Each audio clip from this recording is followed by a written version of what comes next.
Two preliminary comments. This is a new area for me. This is only the second time I've shared this work on patience. So it's very preliminary, and I'm certainly receptive to correction and going in different directions. Also, this is a old-fashioned, purely conceptual talk. If you were expecting me to share studies and talk about how good we are, I'm afraid I'm going to disappoint you. If you're expecting me to talk about flourishing, I'm not going to do that. I was told I had permission to just give a like purely conceptual talk on what is patience. I was very upfront about that, trying to be honest, and I said I was told that was okay. So that's what you're going to get today, old school. So here we go. Let me share. All right. Does that look okay? Can you see that? Yep, good. Okay. So here we go. Patience, some preliminary thoughts. This is just to give you a little bit of context. For many years, I did work in character in general. I was really interested in the situationist debate, for example, and whether we had character traits at all, and if so, what they looked like. Were they virtues? Were they vices? Or something in between? And I said that they were, by and large, mixed traits. I've kind of moved away from that. In recent years, I've kind of said what I wanted to say, both at the academic level and at the popular level with the Character Gap book. And I kind of got bored, I guess, and wanted to do something else. So I shifted to the topic of neglected virtues. Virtues neglected in the sense that they're not being paid attention to by academics, and in particular by philosophers. There's almost nothing being written on these virtues. Generosity was one. So I kind of gave a preliminary account of generosity, even though there was almost nothing out there to juxtapose my account against. Honesty is another one, and that's been occupying a lot of my time in recent years, where I lead this honesty project, which is entering its 5th year right now. And that led to a book that came out in 2021, Honesty, the Philosophy and Psychology of a Neglected Virtue. You can see the neglected theme. And then here's a third one, patience. Not very much has been written on patience. There's one short book and about 5 papers in the last 50 years or so. So that's my kind of situating this project against the topic of neglected virtues in general. For today, I'll give a little background on patience as a virtue. I'll raise 5 issues about patience that will help me develop a tentative account of this virtue. I'll apply the account towards the end of the talk to 2 areas of application. One, epistemic patience.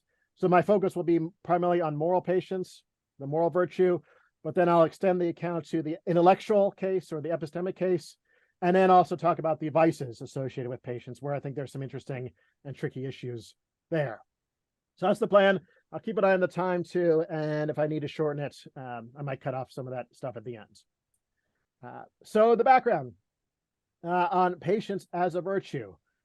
I'm focusing today not on individual instances of patient behavior, although of course that's important, but that's not my primary focus, nor on individual instances of patient thoughts and feelings, but rather on patience, the character trait, which is ascribed to persons. So I'm interested, no surprise if you know anything about my work, in the underlying psychological disposition, which gives rise to individual instances of thoughts and feelings. And those individual instances of thoughts and feelings can in turn give rise to behavior. But for me, the real action here is what underlies that behavior and what underlies those individual thoughts and feelings, and that's the character trait. To expand on it a little bit more, I'm thinking of patience, like I do, I think of all character traits as psychological dispositions. So they're properties of the mind, and they're dispositional properties. So they're not always active. They're not active when you're sleeping. They're not active, perhaps in certain cases when you're eating or just scrolling on the internet or whatnot. Depends on what character trait we're talking about, but it need not always be active. But in the right kind of situations, those situations can trigger the disposition and activate it and give rise to current thoughts, feelings, and ultimately behavior. So that's pretty abstract. I'll spell it out a little bit more concretely in a moment. If it's a virtue, it had better be an excellence. So it would be strange to say that something is a virtue and not think of it as an excellence in some way or other. I'll come back to that as well. I'm going to be adopting a broadly Aristotelian approach here. So I think of character traits as having a cognitive component to them, a thinking side to them, a more affective and motivational side to them, and a behavioral side.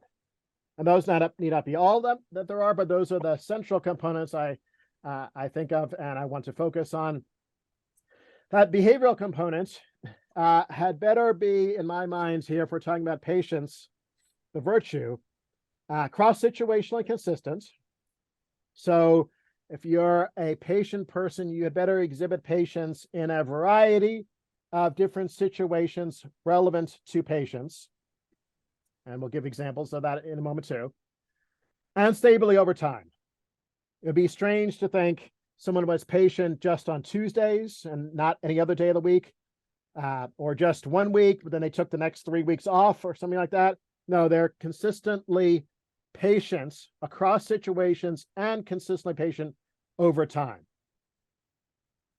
For today's talk, there's so much going on here that there's no way I can really unpack all of these elements. I'm going to focus primarily on the motivational side and on the behavioral side, and not say much about the cognitive side of the virtue of patience. All right, that's my framing. That's my kind of background. Again, the focus for me is the underlying psychological disposition, which can give rise to the thoughts, to the feelings and motives, and those in turn can give rise to the behavior, outward expressions of patient behavior. Now, what I just said so far, that's pretty generic. That could apply to any character traits, any virtue, or any vice. So, not the excellence part for vices, but by and large, the rest of that would apply to vices too. It's nothing really specific to patience. So now let's turn to some issues that are attached to patients uniquely, and use those issues to help develop an account of this virtue, and to help better understand what's going on with the virtue of patience. So the first issue has to do with goals and time. And here's the question. Does patience always arise in the context of goal pursuit? So when I have a goal and I'm pursuing that goal. To spell it out a little bit more, when I am being patient, is that always with respect to how I see progress being made towards one or more of my goals? You can think about that, see what you think. On the flip side, when I'm being impatient, is that always because I'm reacting negatively towards what I see as insufficient progress being made toward a goal or goals? And then one consequence of this goal pursuit approach, if you answer yes to the question, is that where you can understand patience as having a temporal dimension. That I have certain goals, I'm making progress or not towards those goals, and I can think of that in a temporal way. There's time passing, and is the time passing too quickly? Is the time passing too slowly? Do I get frustrated or disappointed with how long it's taking to achieve my goal? Is this the right framework to adopt when thinking about patience? Again, this is abstract. I'm going to give some examples now in the context of saying, yes, I think patience is indeed linked to goal pursuit. That's the way I want to start digging into this virtue, the concept of this virtue. Here's some examples. So if you think of like paradigmatic instances where you might be patient, or maybe in my case, impatient. Here's one, waiting at a traffic light, behind a slow car or in a traffic jam. For me, that's where I'm at my worst usually. My wife makes fun of me all the time here. But here's the goal, getting to your destination. Maybe you need to spell it out a little bit more, on time or not being late or getting there before dinner. So that's the context where I could manifest patience, or in my case, sadly, often impatience. Being on hold with the cable company or Verizon, or pick your favorite or least favorite one to be on hold with. What's the goal here? We need to get the bill fixed, or you need to order a replacement part, or whatever the problem might be. And you could have an opportunity to exhibit patience or impatience. Standing in line at the grocery store or the Department of Motor Vehicles. Maybe that's the worst case of all. We've had lots of, where I've had lots of frustrating experiences there. I don't exhibit a lot of patience in that context either, but the goal is checking out, in the case of the grocery store, or renewing my car registration in a timely manner. Maybe this is one that's you can relate to if you have young children. Try and get out of the house with young children to make it on time to an event. Good luck. It's that doesn't always go so smoothly, and that's often a challenge, I find, at least. And so here, the goal is not being late to the event, and this is an opportunity that affords you a chance to exhibit patience or impatience. Now, these examples all make sense to me, and I think they're all linked to goal pursuit, and that's the way I want to proceed in this talk. There's a philosopher named Nick Bomarito who challenges this approach. I'm going to skip over in the interest of time. He gives a couple of examples which he thinks are counterexamples, where you don't have goals and where you don't have a temporal dimension. If you're interested, I can these slides will be available afterwards, or we can come back to them in the Q&A to think about his counterexamples, and I think I can respond to them, or at least say something sensible about them. Here's the first piece of the account, though. I think the patience is a virtue with respect to goal pursuit and achievement. Now you might think, oh wow, that wasn't very illuminating. I hope he's got more to say than that. I could have, figured that out on my own. Well, if you're on board with me so far, that's great, and I do have a lot more to offer. So, yeah, just wait. This is just the initial starting point. Okay, let's move to the second issue of emotions. So, when we think about failures to exhibit patience, what emotions come to mind? And we think about actually exhibiting patience, what emotions come to mind? I want to build that into the account as well. One way to go here is to think that patience only works against anger. Now, I think that's certainly right in many cases. It looks like when we are angry at the cable company or Verizon, that seems like that's a sign of our failure to be patient. But the question is, does it only work against anger? Are there other emotions that would be a mark of failure of patience? He might say, yes, there are. We need to broaden the perspective more broadly, or kind of go a little bit broader than just just anger. Maybe we want to include frustration as well, and other negative emotions. In the literature, there's some division on this point. So one person who has written on it is Cooper, and he does link patience and impatience just to anger. He says the vice that afflicts most of us is impatience. It involves anger. We are angry and not having our desire satisfied quickly enough. Others disagree with him, like Bomarito again, and say, no, we need to broaden the perspective a bit to include maybe frustration. And all that really has to happen is that there be some suffering or frustration. I don't think this is right in either case. I think we should broaden our perspective even more beyond just negative emotions when it comes to impatience and patience working against more than just negative emotions. Here's an example that I like to think about. Not my example, but Cooper's, the model airplane example. And so I'll just read it. When John was a teenager, he assembled prefabricated model airplanes made of plastic.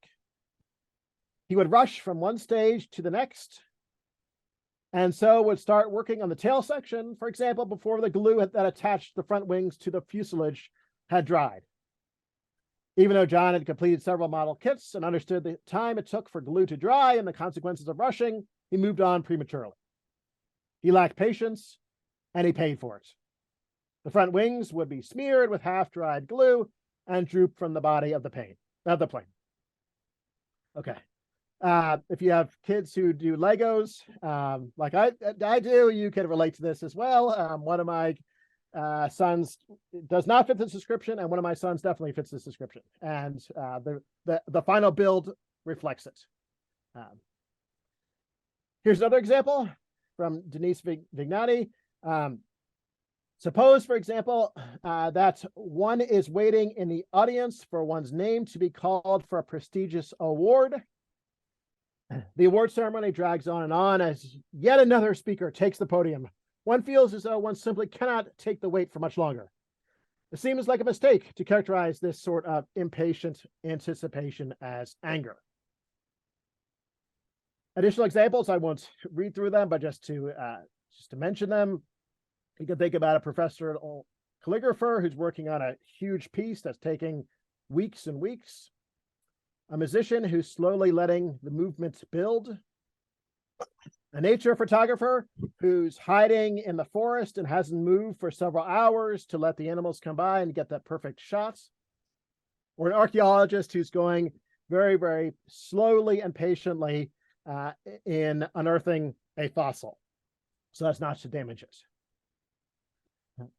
So the general observation I draw here is that patience can pertain to negative emotions, for sure. I'm not discounting that, but also positive emotions too, like excitement, anticipation, and eagerness. And perhaps even more broadly than emotions, some have suggested urges would count as well. It's an excellent forthcoming paper argues this. So for building the account, I think we should not build specific emotions into an account of patience. It's progress towards goal achievement that matters, and when that progress is impeded, delayed, slower than wanted, etc., it can give rise to a variety of responses that can lead to failures of patience. And so from this, I want to make two more observations.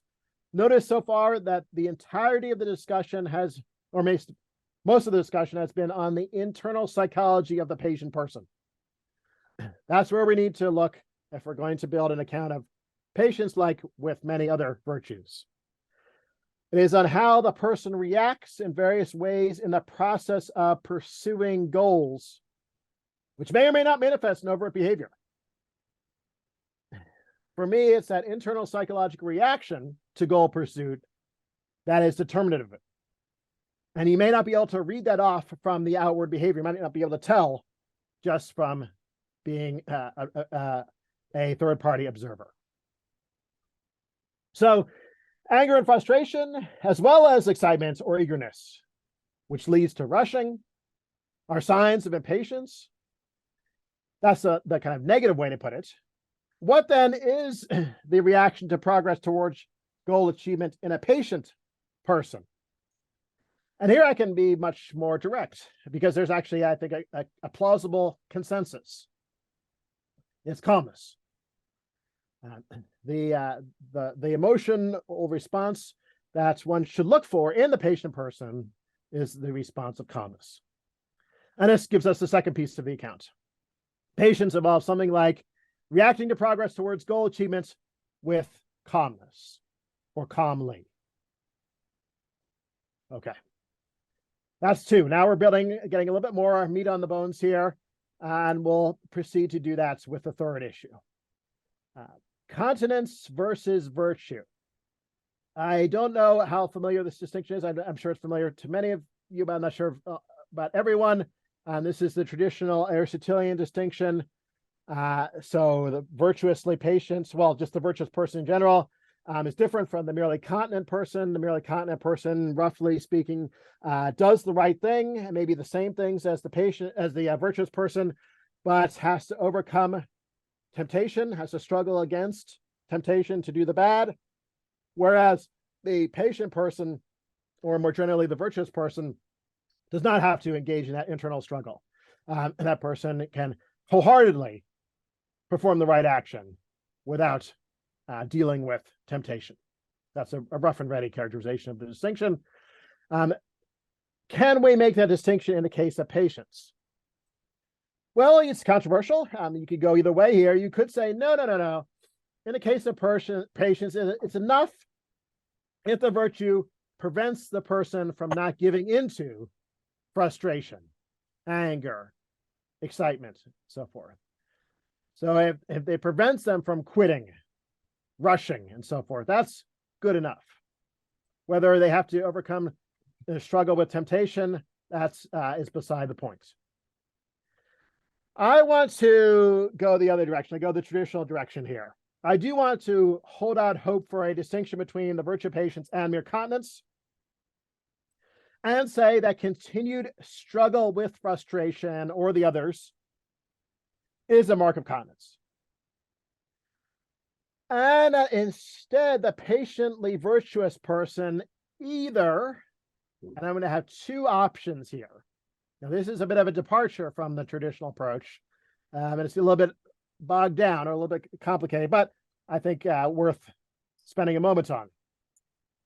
So this person either experiences no relevant negative or positive emotions, and that are a mark of impatience, and only experiences calmness in goal pursuit. That maybe is more in line with the traditional Aristotelian approach, which you would expect. Or, though, experiences one or more of the emotions which are a mark of impatience. So maybe it gets frustrated, but only momentarily. And then the person is reliably able to calm down. And that's a little bit of a departure from the normal approach. Now, this is still very preliminary and sketchy. I'll have two more slides on it, but I'm going to flag that this is where I need to do a lot more work. But let me expand it just a bit on one. That's the kind of wholeheartedness one. I have to say a lot more here. For instance, why are there no emotions that are a mark of impatience being experienced? If it's because the person has sustained neurological damage that prevents the experiencing those emotions, or the person's under the influence of a drug that induces a deep sense of calmness, or the person has been hypnotized to experience a deep sense of calmness, that's not going to be compatible with the virtue of patience here. We get patient behavior, to be sure. The outward expression, yeah, that looks okay, but that's not the expression of the virtue of patience. So what I think we need here is exhibiting calmness in goal pursuit being an achievement of the virtuous person. It needs to be something that they accomplish, so they build their character up to the point where they've gotten themselves to this point where calmness is just their default state. It comes effortlessly for them. And that's what I'll need to expand on a lot more, and I acknowledge that that's underdeveloped. The other one, the second condition, where I allowed for momentary frustration, anger, and the like. That might seem surprising. I'm saying, what? Reactions of unjustified anger or frustration are compatible with being a patient person? That just seems to be go against the whole idea. Well, I'm saying this as in terms of momentary or short-term emotional reactions. I'm allowing that, but not allowing them to persist. So there's these kind of quick responses that are soon after eliminated by a feeling of calmness. That's how I want to allow for them to exist in the patient, the virtuous of the patient person. Why? Well, I think otherwise you just set the bar for patience so high. If the threshold has to be no negative emotions or no emotions contrary to calmness, then it's a virtue that is of theoretical interest only, and no one or almost no one is ever going to get there. I think it just sets the bar far too high for realistic attainment of this virtue. So that's why. Okay, so here's the third piece now. We need to add a condition requiring the typical absence of persistent desires which oppose calm progression towards goal achievements. The persistent one is the key. I can't have those. All right, fourth issue. I'm trying to move a little quicker now. Motivation. So I'm a traditional Aristotelian here. I think motivation matters. I think I'm just going to assume this without arguing for it. A necessary condition on virtuous patience, like on any virtue, is that there be virtuous motivation, specifically for why the person reacts with calmness to progress towards goal achievement. And here I want to say a few things, starting with the difference between a monist and a pluralist account of patient motivation. And should we adopt one or the other? So a monist account is going to say there's only one kind of motivation that is virtuous when it comes to patients. A pluralist account is going to say, no. There can be several different kinds of motivation that are compatible with the virtue of patience. And you can't reduce those kinds down to one more fundamental kind. So I'll give an example, illustrate what I have in mind here, and then tell you which way I go, monist or pluralist. So here's an example. Why didn't you get upset at how long the checkout person was taking to scan everything? I mean, you could have, it was taking a really long time. Other people were getting upset. Why didn't you get upset? She's my friend. She was trying her best. What if I were in her shoes? How would I feel if people got upset at me? That wouldn't have been the right thing to do. What good would that have done? That wouldn't have been very patient. These are 6 different answers you could give. I think they're all acceptable. I think they're all perfectly compatible with what a virtuous person might say in response here, but they're rather different. They're, I think, in fact, expressions of incompatible and distinct kinds of motivation. And so I go pluralist. I think there's no way to reduce, or at least that I've seen yet, to reduce the kinds of patient motivation down to one more fundamental kind. I think let's just allow different responses, different motives, different motivating reasons, and not worry about the project of reducing it down to one. So more generally speaking, I want to exclude all self-interested motivating reasons. So this pluralism is not unconstrained. I mean, it's not all like open season here. Anything counts. If the response had been, well, I wanted to look good in front of other people. That's why I didn't get upset. Or I wanted to, maybe start dating this person or something like that. That's not going to count. But otherwise, pluralism. A patient person can exhibit stable and cross-situationally consistent patterns of patient behavior for a variety of admirable ultimate reasons. Like loving ultimate motives for patient behavior, or justice ones, or friendship ones. She's my friend. Or dutiful ones, because it's the right thing to do. Or even just explicitly patient ones, because it would be patient. Or it's what the patient person would do. You don't have to have that. That's overly intellectual if you require that motive, but it could be a motive that someone appeals to, and I don't see why we should prohibit it. I'm skeptical we can reduce, so I say let's not reduce. Let's allow plurality of different motives. All right, 5th issue, and then I will give you the actual count. 5th and final. What should we think of the value of the virtue of patience? Is it valuable? If so, what kind of value does it have? Is it intrinsically valuable? Is it merely instrumentally valuable? Maybe there's some third kind, maybe constitutive value. Maybe there's other kinds of value, but I'll just focus on instrumental and intrinsic. So is patience a merely instrumental virtue? And can it be if a good means to things which themselves need not be good?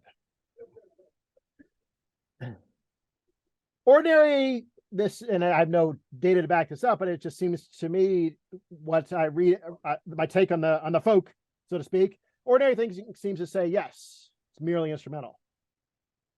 We talk about the patient assassin, the patient mobster, even the patient serial killer. That's ordinary folk have no trouble talking in those terms, and there's no kind of awkwardness in their discourse in that way. So it seems like that's a trait that is being used by those individuals to enable them or to help them achieve their ends or their goals. In my terms, they achieve their goals, and the goals themselves are definitely not virtuous. They're bad ends. On the other hand, it's common in the Aristotelian tradition to require only good ends for virtues, and to think that all virtues must be intrinsically good. Now, this is a big debate and a big topic. I'm going to sidestep it. I'm going to do the kind of easy way out here. Sorry. I'm just going to remain neutral. And what I'll do is I'll tell you, if you go one way, here's what you would say. If you go the other way, here's what you'd say. So, whichever way you want to go, I'll give you the resources to do it. But I won't try and just pronounce today from the armchair, literally, my nice armchair, which way is the right way. So that's what I say there. Okay, here we go. With all that set up and build up and building blocks in place, we've got the account ready to go. Now, remember, this is not going to be exhaustive. This is not going to, I try not to overpromise. This is just going to shed light on part of the virtue of patience, but hopefully it'll shed some light. It'll be illuminating and helpful. Here we go. It's a mess. The virtue of patience is a cross-situational and stable disposition. So it's going to be exercised across situations and stably over time. It's a disposition of one's psychology to react both internally and externally. So in your internal thinking, in your mind, and in your external behavior, to progress toward goal achievement. So how in your eyes, how well are you progressing towards achieving some goal? How you react with a reasonable level of calmness. So if you've got the virtue, you're reacting with calmness and a reasonable level. I'll come back to that. Okay. So that's all echoing past themes. And to do so primarily for good or virtuous ultimate motivating reasons of one or more kinds. So you're reacting for good reasons, virtuous reasons. A variety of them are compatible with patience, not one kind, but a variety of kinds. And I've got the primarily in there. I'll come back to that in a second or two. Along with the typical absence of persistent desires, which oppose calmly progressing toward goal achievements. So absence are persistent frustrations, anger, and the like. Ugh is one reaction you might have at this point, especially if you're not in the game of or interested in the project of traditional conceptual unpacking. You might think, "Oh, this is a mess." It is a mouthful. I acknowledge that. I'm upfront about it. There's a lot going on here.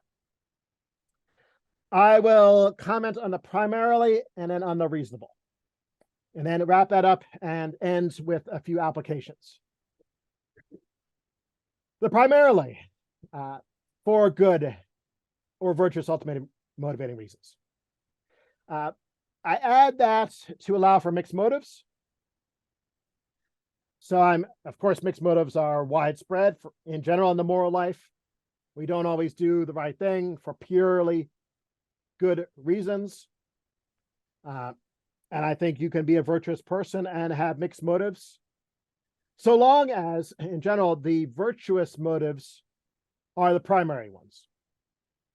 And if you have egoistic motives as well, they're secondary, I don't think that precludes you from being virtuous. And that's the same here in the case of patience. So what does that look like? It looks like the stronger motives had better be the virtuous ones. And if the secondary motives of self-interest, for instance, go away, you are still motivated enough to do the virtuous thing. Okay. How about the reasonable? A reasonable level of calmness. I'll say a little bit more about this. This is pretty important. This is doing quite a bit of work for me here. I think you can, be put under the heading of this reasonable a couple of things. A reasonable length of time in being calm. So if you've had that terrible experience with the cable company on the phone or Verizon or whatever it is, and you're waiting and you're waiting and you're waiting and you're calmly waiting, look, after a while, it's not reasonable to continue waiting. After 30 minutes, hang up, right? So if at some point you stop, you give up on your goal of getting your bill straightened out with Verizon and you hang up, that's not a failure of patience. You only need to wait a reasonable length of time or exhibit calmness for a reasonable length of time. Similarly, with a reasonable amount of calmness, I want to accept righteous anger and acknowledge that there can be righteous anger. And that in some situations, there is no amount of calmness that's virtuous. And that the reasonable thing is to not exhibit calmness at all in the face of injustice, for example. So I want to allow that as well. So you need to have a reasonable length of time exhibiting your calmness and a reasonable amount of calmness, but to exhibit calmness in the face of certain forms of injustice would actually be unreasonable. And then finally, if you want to exclude bad ends, and here's the, I didn't want to take a stand, but if you want to take a stand and you want to exclude bad ends as well, then you can put that under the heading of the reasonableness too. Assign that job to the reasonableness. Because there's no reasonable level of calmness with respect to goal pursuit of bad ends. So I think that's how you make that move if you want to make that move and exclude bad ends from patience. Again, there will be no reasonable level of calmness with respect to goal pursuit of bad ends. All right. I think I got time. I was noting when we started, and I think I'm okay. To do just some applications. Last section, I promise. We're getting to the end. I want to take this machinery and apply it to two topics. One is epistemic patience, briefly, and then a little bit more detail about devices. Okay. So I think that there are different kinds of virtues, like most people do. There are moral virtues, but they're not the only kind. There are intellectual virtues and presumably other ones as well. The only other kind I'm going to engage with today is the intellectual. And in the case of patience, what should we say? Well, I mean, you could go different directions here. You could say, actually, there is no difference between moral patience and intellectual patience. I mean, more generally speaking, there's a controversy over whether there even is a distinction between intellectual virtues and moral virtues. Maybe you want to just run them together. If you want to make the distinction, how should you make the distinction? And in the case of patience, is there a distinction? These are all important topics. I'm going to assume that there is a distinction in general between moral virtues and epistemic virtues. I'm not going to argue for that. Just assume that that's right. Most people do. And I'm going to adopt an approach to distinguishing them. That probably is the dominant approach now. I might be wrong about that, but I think it's the most widely held. Doesn't mean it's right, of course, but it's gaining in popularity. My former postdoc, Alan Wilson, who's an awesome person and philosopher. If you don't know him, you should definitely get to know him. Does great work on character. He distinguishes the epistemic from the moral using motives. Here's how he does it in the case of honesty, and then we'll do it in the case of patience. So in the case, here's what he writes about honesty. Honesty is a moral virtue when the motivation is grounded in a morally valuable underlying motivation. Honesty might be possessed as an intellectual virtue when the motivation is grounded in a love of truth. And then he goes on to other categories. It might be an aesthetic virtue when the motivation is grounded in a desire for artistic authenticity or a belief that the truth is somehow beautiful. So he's not distinguishing at the level of behavior or other components of a virtue. He's just distinguishing at the level of motivation. And I like this approach, and I'm going to adopt it now in the case of patience.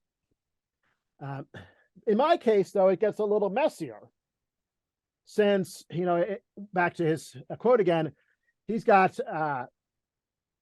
more of a monist conception where there's one motive in the case of the moral virtue and one motive in the case of the intellectual virtue.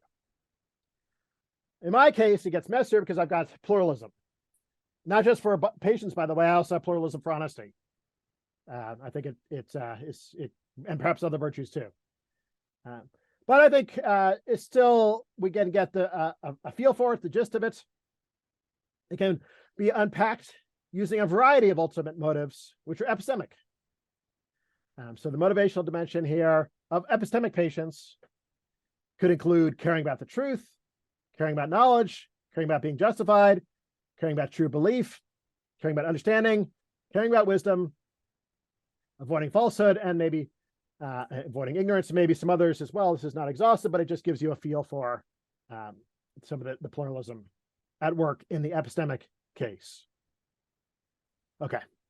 More to be said about that, but now I am running up against the time here. So let me wrap up with the last topic.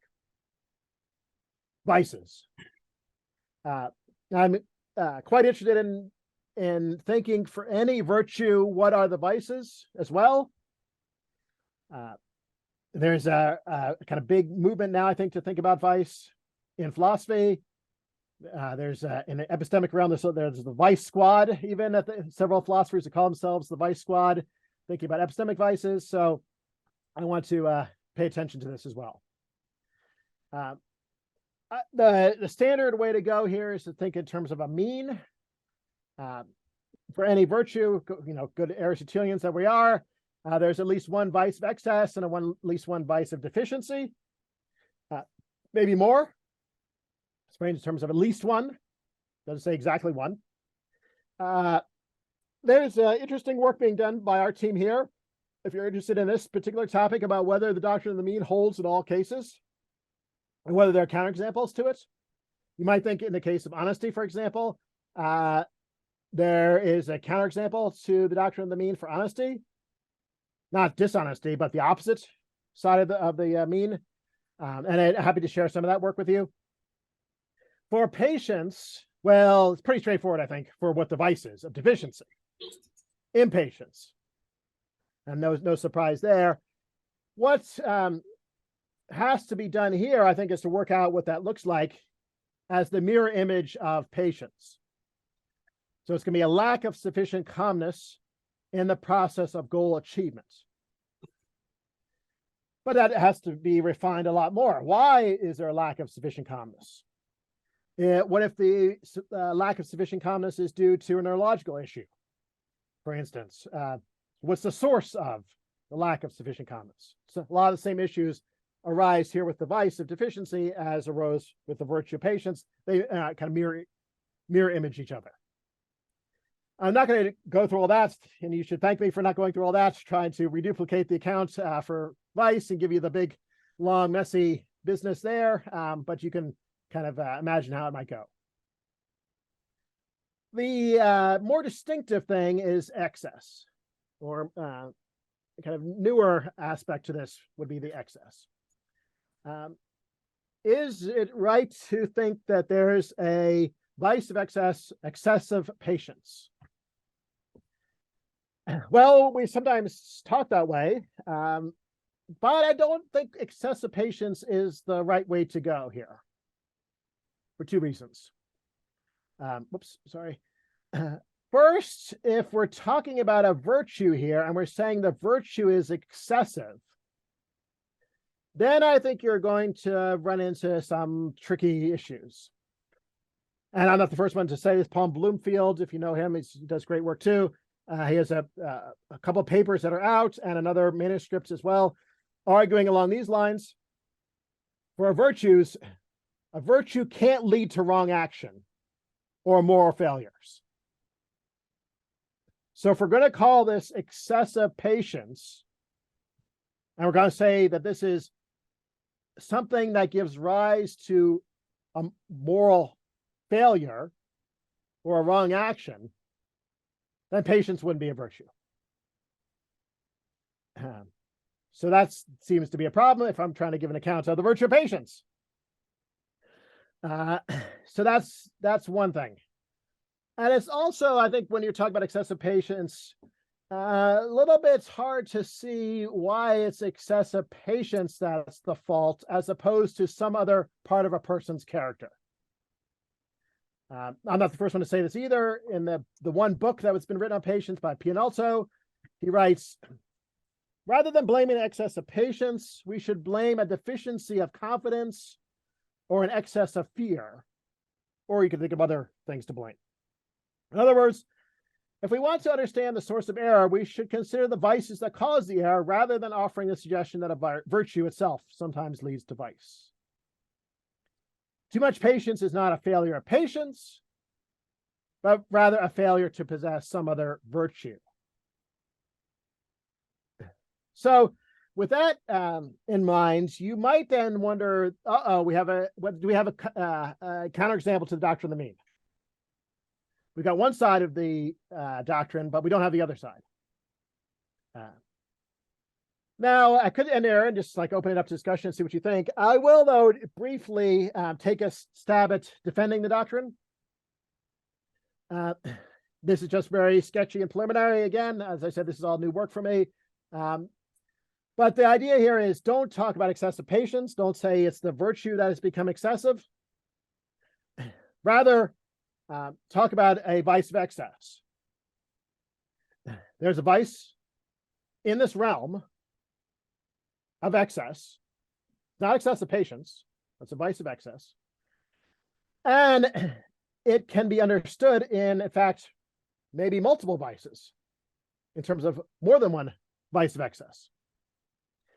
How should it be understood? It could be understood using the reasonable categories.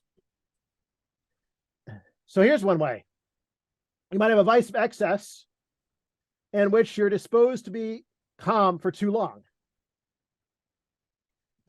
Now, not a one-off, not just like the one time you stay on the phone with Verizon for an hour after they put you on hold after 5 minutes. But you like stably, consistently cross situations, blah, blah, blah, blah, blah. You do that, be calm for too long, then that looks like a vice of excess. Same thing with the second category, being disposed to be too calm. And that could be another way of being exhibiting a vice of excess. And then potentially a third kind as well, being disposed to be calm to any extent with respect to one's reaction to progress toward goal achievement at bad ends, depending on what you think of that. So that's a preliminary way to help out the doctrine of the mean and think of the vice of excess for patience, and maybe give us a framework for all that business. Okay, I'm done with last slide here. Future work, of course, I need to refine all that a lot more. Everything I've said today. I've got just one paper on this so far. More papers in the future, hopefully. There's nothing that's been said here also about historical discussions of patience. I mean, like philosophers like to think that ancient history is the 1950s or 60s, but there were some important works back in the old days, even older than that. I should say more about how this fits with the contemporary accounts in the literature, even if there are not many. What are the advantages and disadvantages of this account and of the other accounts? What about the empirical literature? What has been done empirically to measure patience? What assessments are out there? What evidence is there that people are in fact patient or not? That's the whole project right there. How about the cultivation? What strategies would be useful for cultivating patience? That's a whole project as well. So there's a book here. There's a big patience project here. There's lots of future work that could be done and much more. But I'll stop. Thanks everyone for your patience. You get to make patience jokes, and I'm going to be quiet.